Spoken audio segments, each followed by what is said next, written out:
What's up everyone and welcome back to our League of Legends Top 5 Plays. My name is Parv and I'm here to guide you through some amazing plays submitted by your fellow players from around the world. So without further ado, let's start with our number 5 play from Leopard Nidalee.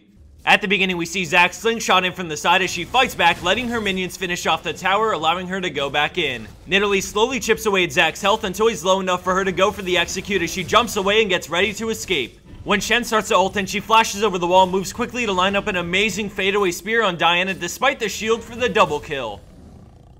Coming in at her number 4 spot is ND Rocky on Zed with a 1v5 to try and save his base. At the start we see him waste some time as they get on the Nexus turret, so he swaps in, immediately ulting the fed enemy Andes. He swaps again to get knocked away and dodge Leona's ult. As he heads back in, he looks to take down Triss to slow down their push as he goes ham, forcing rocket jump and barrier, but with no more gap closers, he does his best to work his way through the enemy team, just barely bringing down Triss as his GA gets popped. He tries his best to draw attention away from the Nexus as he brings down Leona, but the Zhonya's from Elise allows their spiders to finish him off, but now he looks to the Nexus to see if it was enough. Vlad and Janna rush in using Shurelya as they immediately drop Elise and both get on the enemy Nocturne. Despite a noble attempt, Vlad gets the kill on Nocturne right before the Nexus dies. By not giving up, drawing attention and focusing down the enemy carries, he does just enough to save the Nexus with one auto attack to spare, and it allows his team to push down mid and win the game shortly after.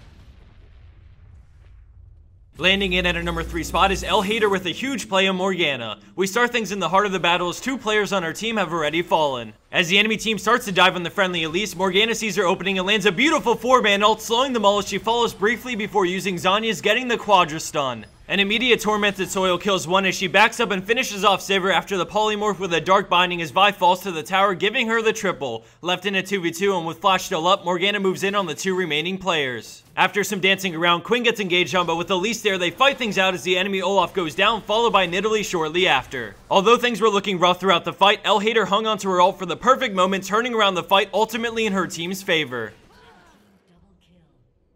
Coming in at second place, we have TrueState with some sick moves on Katarina. At the beginning, Jarvan EQs into his ultimate, but the enemy team gets out quickly, followed by Monsoon to help them disengage. Katarina shumpos in, but gets knocked deep into enemy territory as she waits for Zhonya's to end. She goes after Tristana and grabs the kill as Trin comes to finish her off, but she shumpos behind his spinning slash and keeps on running. She ults to finish him while dodging the barrel, and then when Gragas comes back in, she outplays once again with another beautiful shumpo behind his body slam, allowing her to escape as Caitlyn grabs the ace and they push to end the game.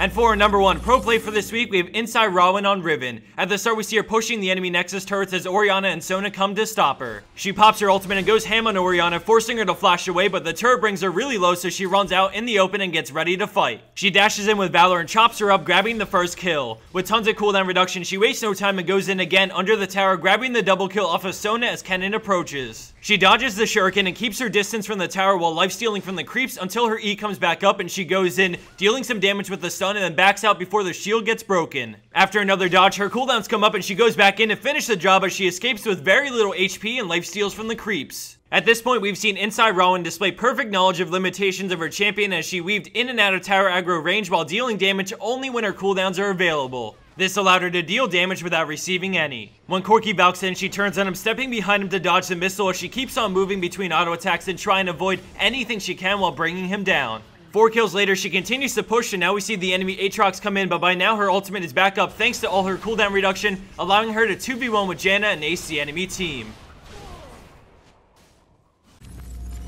And for the bonus clip of the week, we have XIKI12 on Udyr leading the enemy team on a wild chase. As the clip plays, I want to thank everyone for the amazing comments on our last few videos, especially the teamwork one. It means so much to see weeks of continuous hard work pay off, and for that we're extremely thankful. That's all I have for you guys. Enjoy the rest of this awesome clip, take care, and I'll see you back here soon.